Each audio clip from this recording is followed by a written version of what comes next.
So as I'm sitting here editing this episode, I'm realizing how long 30 minutes for an episode, especially a movie review of all things, really is. I actually planned on doing a lot of stuff to really up the production value on this thing as far as the post-production side of things, but that did not happen for this video because it is already way too long. So please enjoy this episode, and then on the next movie review we're going to be doing kind of a little bit of a different format. So but again, please do enjoy the episode. Thanks guys.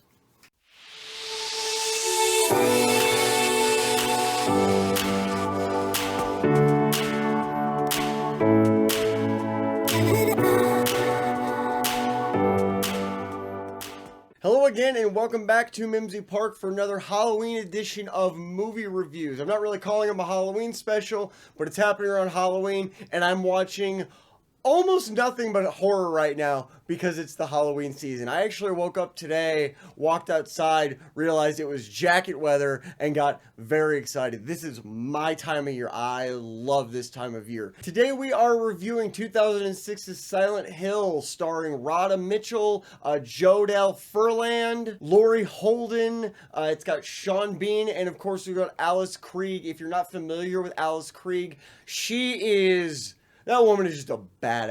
She really is. She was the Borg Queen in Star Trek. If you've seen Gretel and Hansel, you would be excused for not seeing that movie. It's really not that great. It's beautifully done, really not that great. But she is the witch in Gretel and Hansel, and she is the main lady. She's the main cult leader bad lady in Silent Hill. And if I didn't say Sean Bean's in it too. Sean Bean's character is one of the most throwaway characters I've ever seen. His entire arc to this entire story is just throwaway. The reason being because the entire movie was made, the studio went, we don't have a male presence, and we need a male presence, and so they added him in after the fact.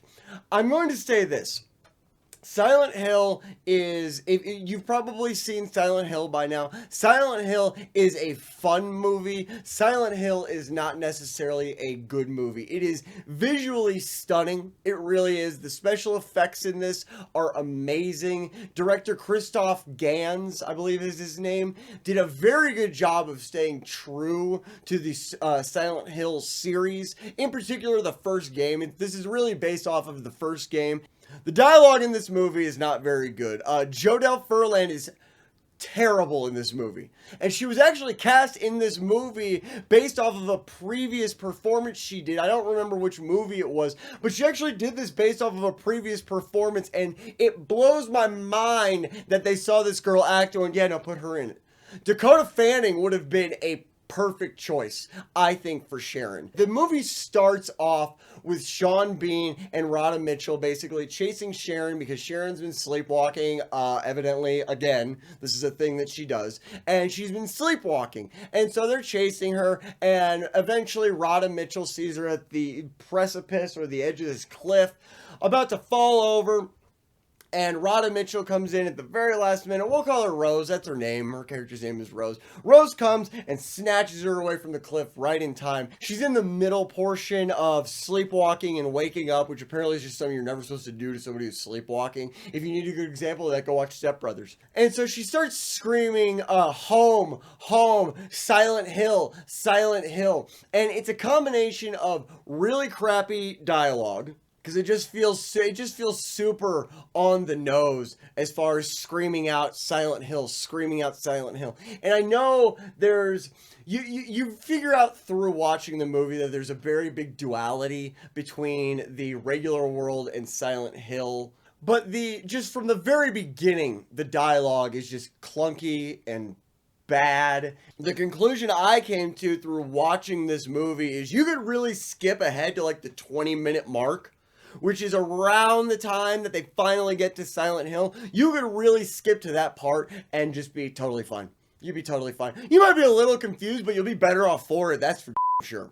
And then we have this scene that makes it very obvious that this movie is going to be full of exposition and just having everything really laid out flat and easily digestible for the audience, which is I've talked about my issues with narration, about how it's just very lazy and it's almost insulting to the audience. Exposition is the same way. Exposition in screenwriting is that same way, which is really where the references and being a fan of Silent Hill is such a big part of this, I feel, simply because it makes some of the drawbacks and some of the plot holes and just some of the things, just some of the crappiness of the script, it makes it a little bit more tolerable, simply because the special effects are good and it is on point. So Christoph Gans did do a great job of staying true to this series, as I said. He even, in fact, the way he even got the film rights to the movie was by appealing to Konami. So they actually felt like he was the guy for the job. If you know, in the video game, the dad, the main character is a dad. He's not the mom, whatever. I really don't have a big issue with that. He also, on set, had a 40-inch television and a PlayStation 2 and a copy of the game that the movie was based off of, and actually played this for the actors and the crew. Like, he played the game while they're around, and I feel like he really did want to make something faithful to the games, which I feel like he did. But as we know, with a lot of video game movies, go watch Mario Brothers, they don't always live up to the expectation of the video games, and something eventually ends up kind of falling apart. In the case of this movie, I would say it's the script. It's the script. As far as the dialogue and all of that goes, it's the script. We get a good glimpse of that in the scene after the opening scene, which is you've got Sharon and Rose sitting under this tree, and she's drawing this cat, I guess. And again, another example of just how infuriatingly bad Jodelle Ferland is. She starts doing this meow, meow, meow, and nuzzling her. It's the most annoying thing. It just rubbed me so wrong, and it reminded me that every time I see this part of the movie, it just makes me uncomfortable in my own skin. I don't know why. Maybe I'm just a crazy angry person. That's always a possibility. Oh, I mean, I know I'm a crazy angry person, but in the context of this, it just drives me insane. This scene where she's doing, Anyway, basically, it's explained to us that Sharon sleepwalks. She talks about Silent Hill in her sleep, and that's where they're going. And that's why they're going. Why they can't take the husband, I don't know. Why they have to go to Silent Hill, I don't know why they have to go to Silent Hill. Any normal person would have been, we have to take you to a doctor.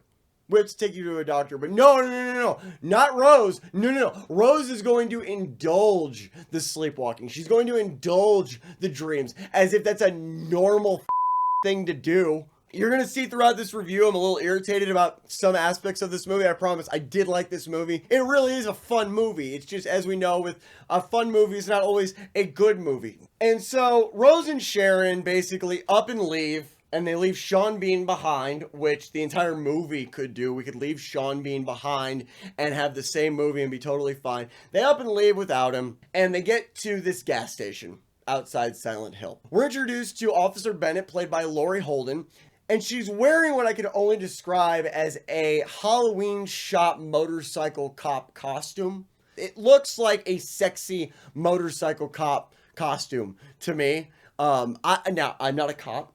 I don't have a lot of experience, thank God, with motorcycle cops. But I've seen motorcycle cops. I live in a fairly large, medium city. There are motorcycle cops here. None of them are wearing this. I mean, this is something you would see a stripper wear. It's bad. It's really, really bad in the sense of it just doesn't make any sense at all.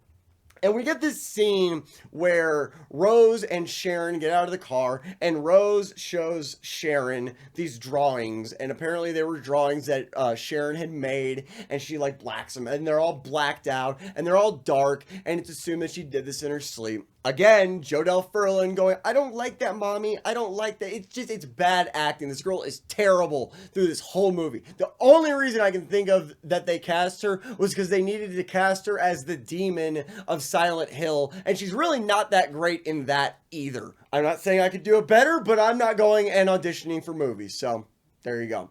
Rose is consoling Sharon. She's holding her close and everything like that. And Officer Bennett starts taking this interest in it. She's basically very concerned about what she's seeing. And she becomes overly interested in it. And there's this whole scene where Rose is walking into the gas station and Officer Bennett is walking up to the car. They're the only car in the parking lot. So they walk right by one another, and not once does Rose look back and go, why is this cop walking over there? Now, we do find out later in the movie that there was this maniac who took a little girl and threw her down a well in Silent Hill, and Officer Bennett was involved in that whole thing. So I guess there is that aspect to it, because I know somebody's going to mention, well, there's a reason why she's so interested. Yeah, but it doesn't feel natural. They finally leave the gas station, and they're headed towards Silent Hill. For no reason whatsoever, Officer Bennett follows them, flicks on the lights, and tries to pull her over. There's no reason for her to be able to do that. You can't do that. You can't just pull somebody over. So it's unrealistic. And the only reason I can think of that this entire scene happens where she attempts to pull her over is so that they have a reason to force Sharon and Rose into Silent Hill. It's the only reason I can think of. It's the only reason I can think of that this exists on screen is to get them forced in there and to get Officer Bennett in there as well, because that's obviously where everybody's gonna end up. It feels like something happening to fill a hole because they knew where they wanted to start and they knew where they needed to get to. But it almost feels like they had no idea how to piece those parts together. And this is why I say you can skip the first 20 minutes of this movie, because the entire first 20 minutes of this movie before they get to Silent Hill feels like what they're doing is coming up with an excuse and reasons to get them to Silent Hill, which I know is supposed to be why you would make the movie, but it doesn't feel natural and it doesn't feel good at all, really. We finally do get to Silent Hill, though, and this is really where the movie starts to pick up. The production design in this movie is top-notch. The cinematography and the production design in this movie are awesome. Whoever the production designer was did a stellar job with this movie. The sets are amazing. The environment is amazing. It feels like Silent Hill. We do eventually get to see Dahlia, who is Alessa's mother. We figure out that Alessa is kind of the girl that this whole thing is based around as far as like what's going on in the town. We are eventually introduced to her. I don't remember the actress's name that plays Dahlia. An actress, again, that does a very good job, but she's given just so much exposition. And that's really the bad part, is basically everybody but Jodelle Ferland does a great job in this movie. I know we haven't gotten to her yet, but Alice Krieg is she's just awesome.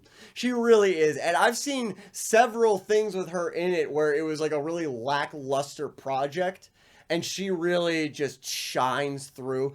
Gretel and Hansel actually is a great example of that, where it's a very lackluster movie as far as story goes, but that woman just nails it. Now, throughout this movie, we get Sean Bean and Kim Coates, I believe is his name, who Sean Bean plays the husband.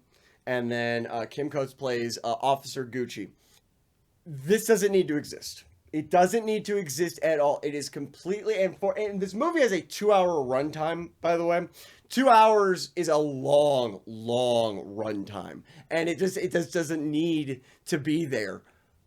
As far as his story arc, it doesn't make any sense. It doesn't need to be there. It doesn't add a single iota of anything. Not depth, nothing to this movie is enhanced. Nobody watches this movie and goes, that one point with Sean Bean.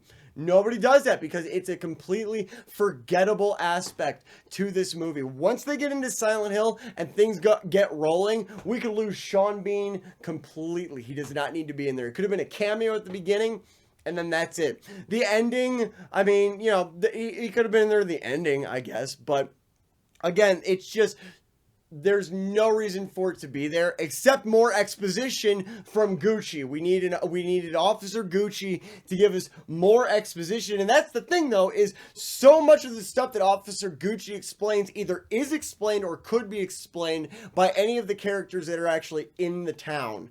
The actual dark part of the town again. We have the duality where Rose and Sharon are in this aspect of Silent Hill that's, it's all burned down and it's still going on, and you have the inhabitants, and then you have the other side of Silent Hill where it's like the real world. It's again, they miss so much that could have just been so good with the storytelling in this movie.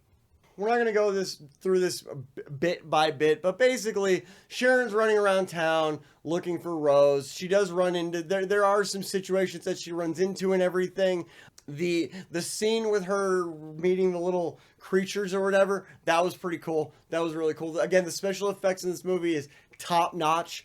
Pyramid Head eventually comes along, and it is, if you are a fan of Silent Hill, it's really hard not to get excited when Pyramid Head finally shows up. That is such a cool scene, and it's so well done. The scarabs, I was a little iffy about, simply because it's one of those aspects where they act conveniently for the characters. And what I mean by that is anytime it does not involve Officer Bennett or Rose, they move very fast and they consume very quickly. But the second it involves Rose and Officer Bennett, they move slower. Like when they're in the boiler room, like they come through and they're blatantly moving slower than normal. They even get on them and don't start biting and eating them. And it's all for convenience of moving everything forward. So much of this felt like it was done for convenience of the story. And it just rubs me the wrong way because it doesn't feel like a natural progression. It doesn't feel like a natural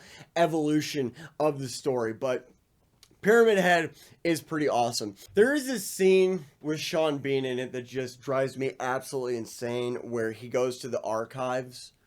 This is a government building with police records in it. First of all, at one point tries calling the archives of the town that they're in, or the nearby town, calls the archives and tries to access the police records, which no one would ever do. Everybody who has a small brain in their heads knows you can't access police records as just a regular citizen, which he tries to do. And there's this escalation in the conversation that just makes it seem like it doesn't feel like a natural escalation. It feels like they're arguing because they have to, not because like him and the girl on the line. Like it feels weird. That whole conversation, like much of the dialogue, felt very, very weird.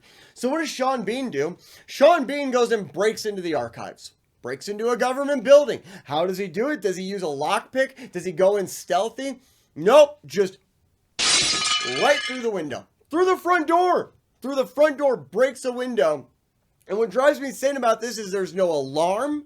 There's no camera footage of him doing it. It's a government building, and we're supposed to accept the fact that he was able to get in by simply breaking down. I've got more security at my house than this archives building seems to have in it, because he just gets into this place, no problem, goes in there, no alarm goes off, no footage, no security cameras for, to watch him or anything like that. Nope, goes in, just starts flipping through shit. That's it. You took away something that's realistic. You made it unrealistic for the sake of the story, which I understand. It's a fantasy story, whatever. But when you have an element rooted in the real world, even if you don't have a story rooted in the real world, when you have an element of the story rooted in the real world, like a government building that actually exists in a town that either A, actually exists, or B, is based off of something that exists, when you have that, there has to be some realism to it, or else it just makes you go, well, that's stupid. Even if you're not like me, super nitpicky, and you go, it doesn't make sense for story, it doesn't feel believable. It pulls you away from the story, which kind of defeats the whole purpose. And backtracking a little bit, we do eventually meet Anna in Silent Hill. She is one of the cult members.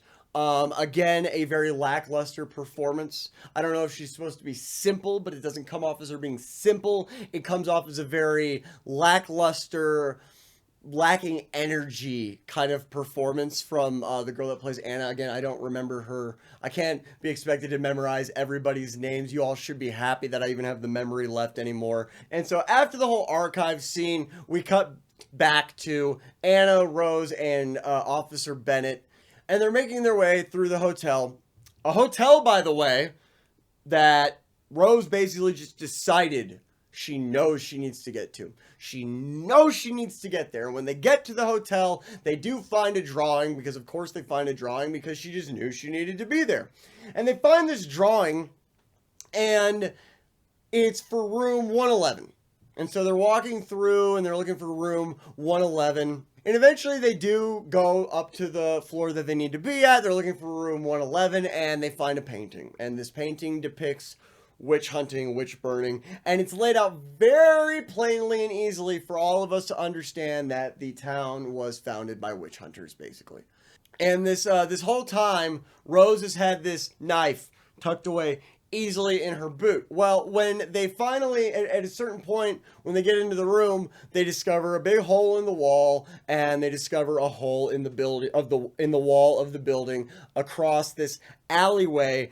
And this alleyway is like it looks like it's like maybe 4 feet across that they have to jump across. I mean, it's a very easy just hop across, right? Well, they've been running, they've been walking, they've been going upstairs, they've been going over rubble and everything. And this knife has been tucked nicely away in Rose's boot. And suddenly, conveniently, she jumps across and it just falls and it's gone.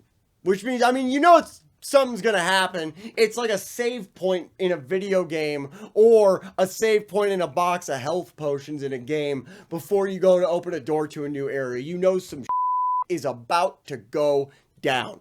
Eventually the sirens start going off again and they have to run and they have to get somewhere safe to avoid the darkness that's coming. Well, they follow Anna and Anna leads them to her cult's church or whatever it is, or religious building.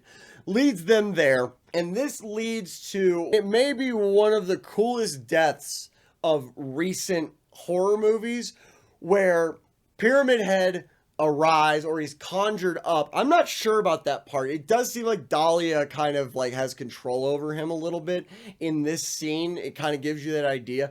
But Pyramid Head rises up behind Anna before she can get into the church, grabs her by the throat, and then, as if my shirt were her skin, just twists her skin and just rips all of her flesh off as if it were a hazmat suit. And this is, I was watching it. I have seen this scene so many times. I've seen it over and over and over again. This is one of the coolest death scenes I would say ever. And it's an opinion. It's just an opinion, not fact. I think it's one of the coolest death scenes ever. It is just brutal. And it's just awesome. It just really is. And then he just like chucks her skin at the door, and Rose and Officer Bennett get splashed with blood right before they can close the doors. And it's such a cool scene. And this is the part where we're finally introduced to Alice Krieg. Somebody please correct me if I'm wrong. It's Krige, Alice Krieg. And this is where we finally meet her. She plays Christabella, the leader of the cult, and she does a stellar job in this too. And after what I would say is some of the only dialogue in this movie that isn't terrible, Christabella agrees to take them to where they need to be to face the demon of Silent Hill. And there is a part that bothers me, which is she sees Rose's locket just laying on the ground, picks it up, puts it in her pocket, doesn't look in it, even though later on she says, oh, we've been scavengers for so long. You would think you would look inside, but nah, maybe not. What do I know? I'm not a screenwriter. And then takes them to where they need to be, takes them to the elevator that'll take them down. And then as she's handing out the locket, she then, somehow it opened. Like, apparently Rose dropped it before, after running around, drops it, and it didn't open then, but somehow just pulling it out of her pocket, all of a sudden it's open, and she sees that Sharon looks just like Alessa. Starts screaming witch. Officer Bennett fights off these guys, and Rose makes it into the elevator so that she can go down, which she goes down very, very fast, and physics would tell us that there would be a little bit of maybe, you know, her going up, maybe something like that. Nope, none of that. She just goes down really, really fast, waits for it to happen, whatever. Officer Bennett is brutally beaten the hell out of. They just beat the hell out of this girl. And they take her back to the church where eventually they murder her in a super duper brutal way. But I'm getting ahead of myself because what happens is Rose goes down and we're finally introduced to what is, to me, the most iconic of the Silent Hill creatures, which is the nurses. How do you not love the nurses? And they did a good job with the nurses, actually. They actually did a really good job with them. They look great. They act the same way as they do in the game. Like I said, Christoph Gans did a great job of sticking to the game. He really, really did. And the nurses are a great example of how he stuck to the game. I love this scene with the nurses. It's so cool. It brought me back to playing the games. And honestly, after watching this, I want to go back. I might end up playing the first one. I've got it out in the living room. After Rose escapes the nurses, she makes her way into a room where the voice of Jodelle Furland as the demon, I assume, or as Alessa, possessed by the demon, I guess, explains basically just everything. She explains everything. And this is it's basically a short film within the movie about what happened, narrated. That's basically what the whole thing is. Narrated poorly because it's Jodelle Furlan, and she's truly, truly terrible. I can't understate how bad she is. She basically explains the whole thing, and the bottom line of why the town hates Alessa is because she was born a bastard and she was molested by the janitor, and that made God sad. That's pretty much the gist of this. I mean, that's what I took away from it anyway. Obviously, there's more to it. I'm simplifying it, but that's pretty much the gist of it. She was born a bastard, she was molested, God got sad, and they had to burn her, according to the movie in Silent Hill. This is all supposed to happen 30 years ago, yet Officer Gucci is the one that took Alessa down, took her to the hospital, and is carrying her body, and he looks the same. He looks the same. I am not a big fan of CGI, especially when you're talking about making people look younger. It doesn't work 9 times out of 10, in my opinion. But here it would have made sense, especially with the filters and the way it looks. You could have gotten away with it. And he just doesn't look any younger, and yet it happened like 30 years ago. It's also when he's a detective and he still looks like a detective. And I feel like 30 years ago, he probably would have been a cop, because no one just goes to detective. But again, I might be overthinking it. What the hell do I know? And this entire scene ends with a line that is just like, really? Which is, she goes, "Now, Rose, we need to talk." That's what you've been doing this whole time. That's what you've been doing the whole time. That would be like getting halfway through a Thanksgiving dinner and going, okay, now we need to eat. We've been doing that already. We've been doing that already. And then we finally cut to Sharon, who's apparently been taking a nap this whole time. She's asleep in a bed, and she just wakes up all startled, not knowing where she is, and it just jumps into her and Dahlia being abducted. Dahlia tries to protect her, but they both end up getting abducted and taken away. Oh, and then Sean Bean has some more trouble and some more issues, but it's not, honestly, at this point, it's not even worth mentioning. Really isn't even worth mentioning at this point. And then we come to what is, again, this is a very intense, nail-biting scene. Officer Bennett's death. Laurie Holden, I do believe I'm saying that right. Laurie Holden sells this so well.